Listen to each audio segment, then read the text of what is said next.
What we are saying lastly, in consonance with the theme of today's whole conference, is to say that let the judiciary breathe.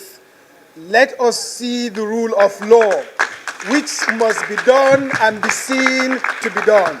Let the judiciary breathe. Honestly, we have to allow our judiciary to breathe. This is a very powerful statement. It's a very powerful signal to the political class.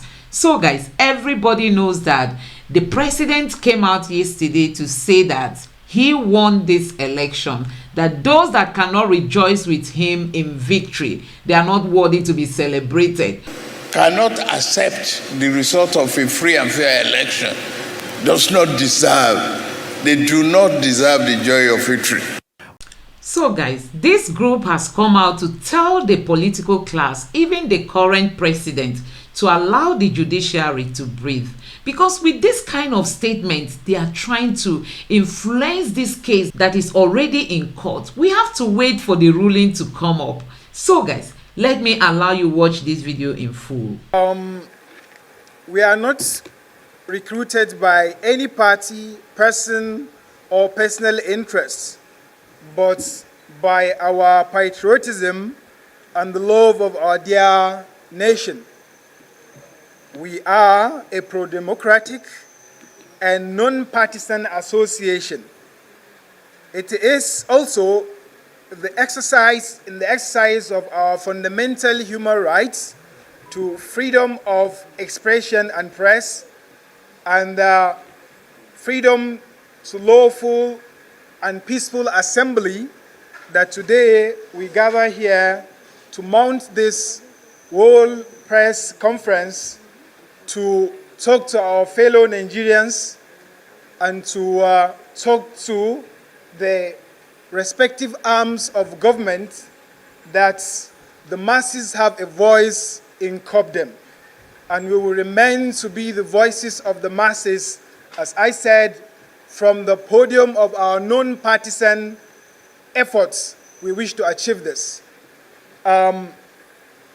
Critical to the emergence of Condemning is the conduct of the 2023 general elections.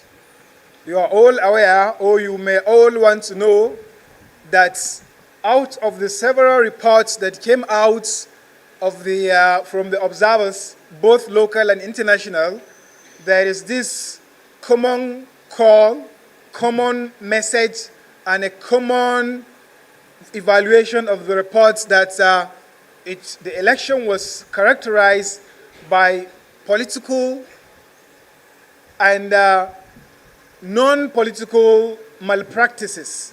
What I mean by political malpractices, malpractices committed by state and non-state actors.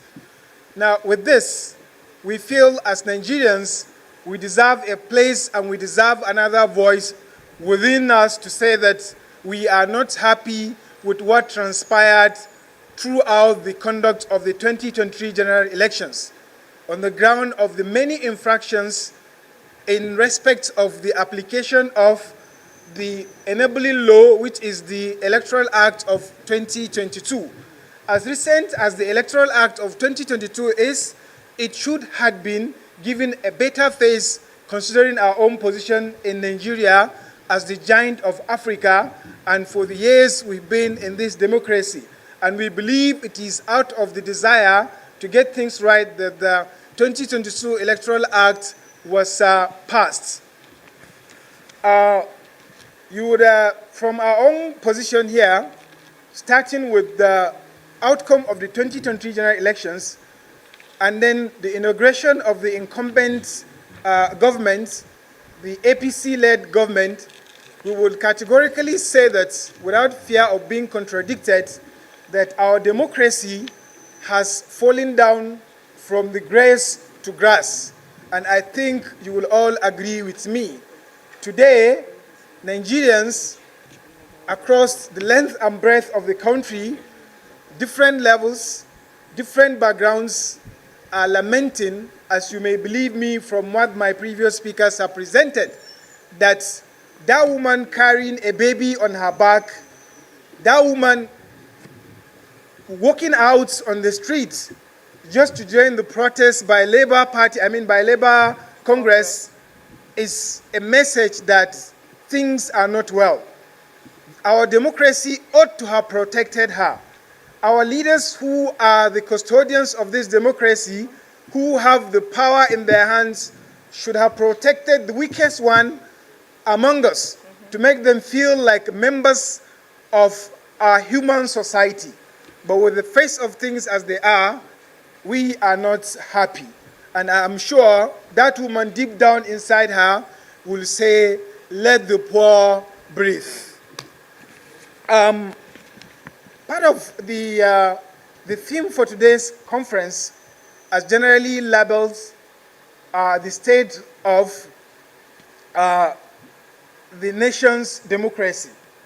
And then our particular focus in this maiden edition is the current threat to or on Nigeria's judiciary and the rule of law.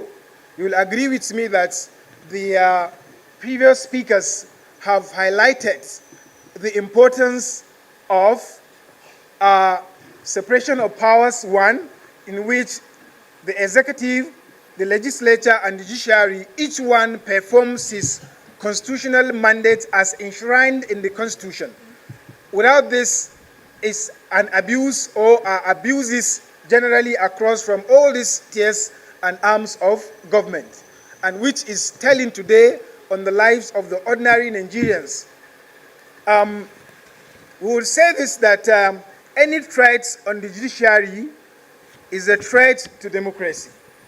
This is an important tenet of democracy, that the judiciary must be free, must be independent, and then for rule of law to work, we must see it being operated, meaning justice must be done, and not only done, it must be seen to be done.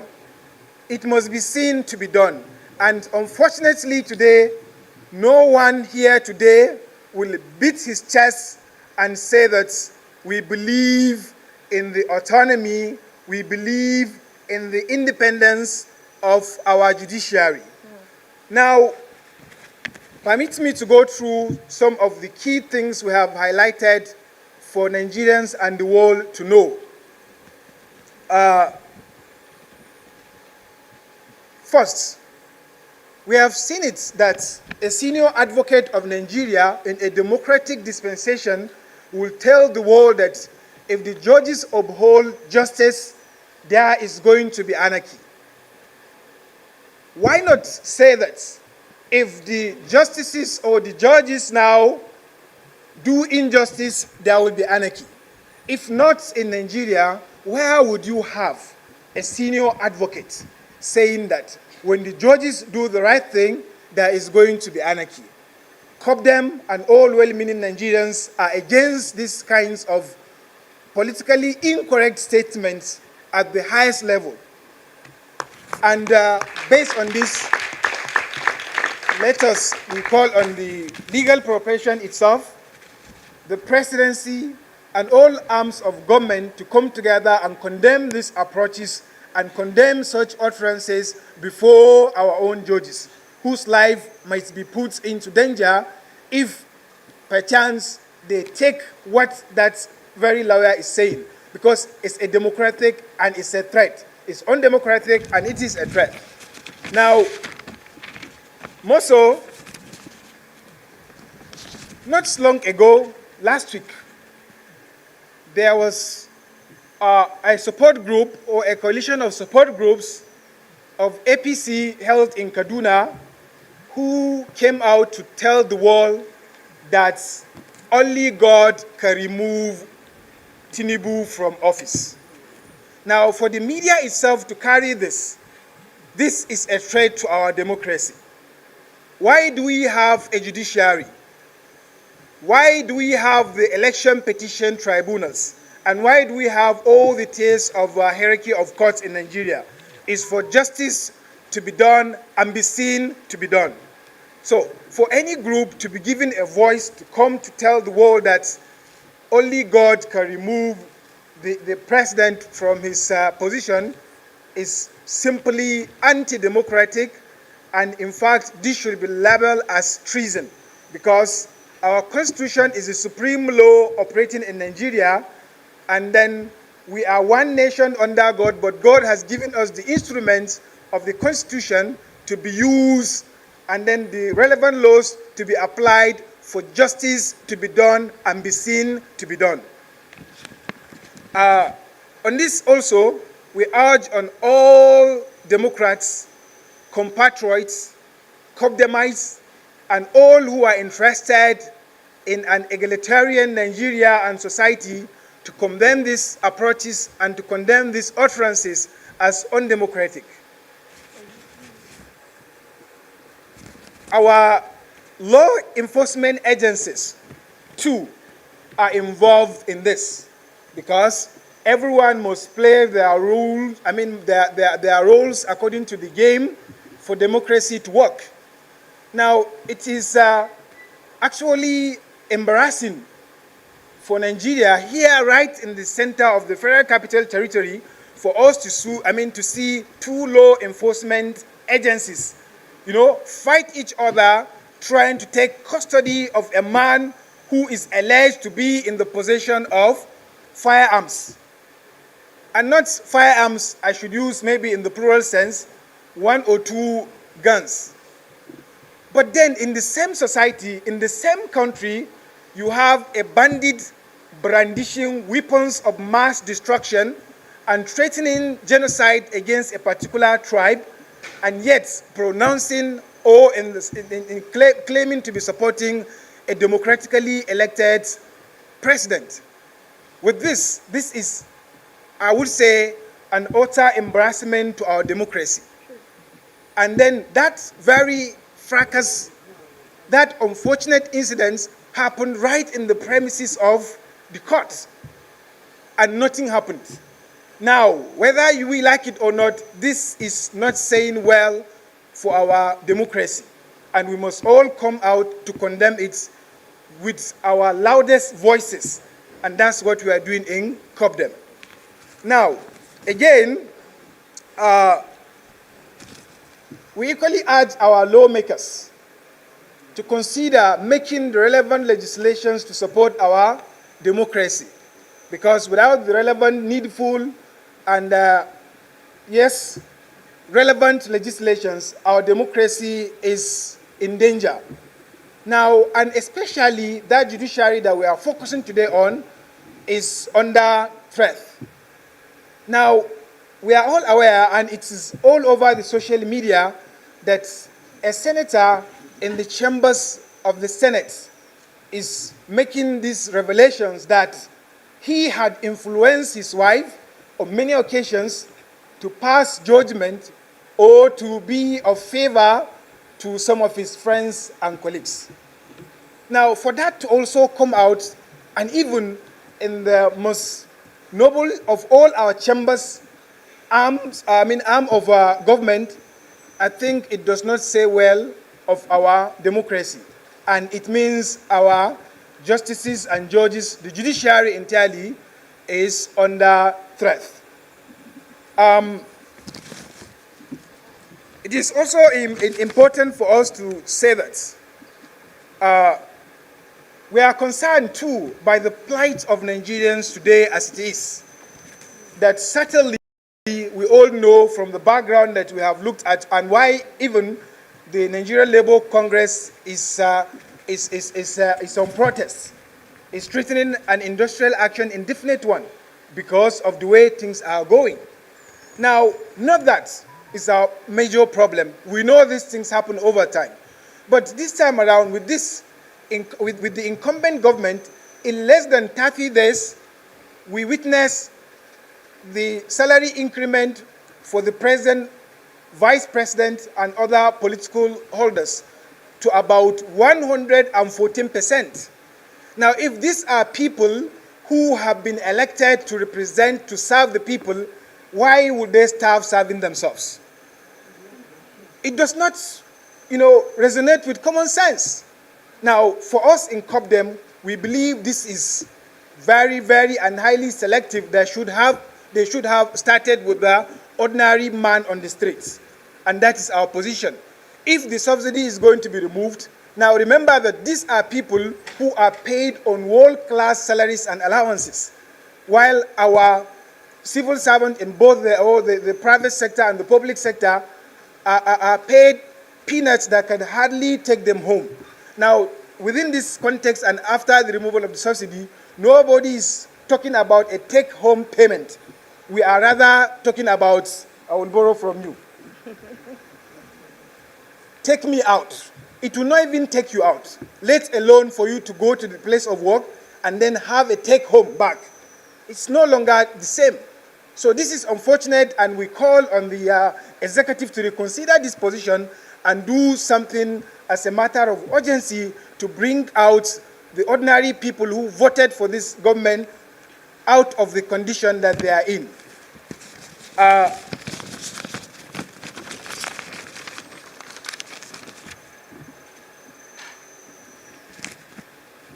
Now, again,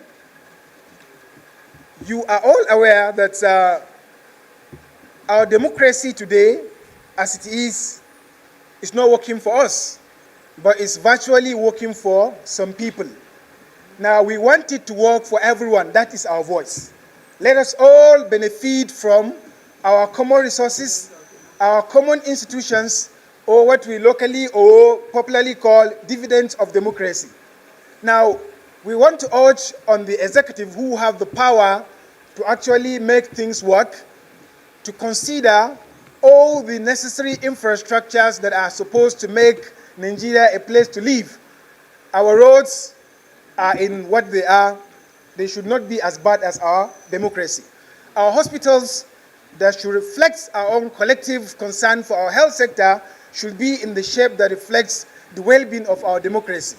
The point is, if you look into any aspect or any sector of government, and whatever you see in it is a mirror and reflection of what the democracy is in. If you will say that Nigerians are crying, then our democracy too is crying. If our roads are in bad shape, then our democracy is in bad shape. There cannot be two ways about it. So, I urge on all Nigerians not to relent in their effort to have a voice. And at COPDEM level or with COPDEM, you have a voice. We would continue to hold press conferences from time to time in order to talk to Nigerians, encourage them to be law-abiding, and as well as talk to those in government to also be law-abiding. And that is what rule of law is. No one is above the law. Without the law, there will be no democracy. Without a functional democracy, there will be chaos. And what we do not want, that is why in COPDEM, we stand to be the protectors of Nigerian democracy. Ladies and gentlemen, this is our communique for this maiden World Press Conference on the state of the nation's democracy and the threat to our judiciary. What we are saying lastly, in consonance with the theme of today's World Conference, is to say that let the judiciary breathe.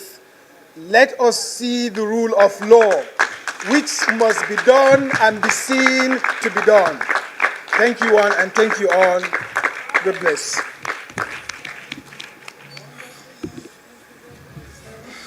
Breathe. Condemn.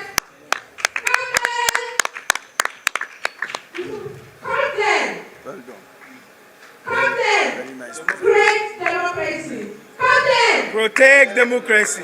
Condemn. Protect democracy. And let the judiciary Breathe. That's the one. Thank you very much. Thank you very much. Without wasting my time, we want to invite our next speaker.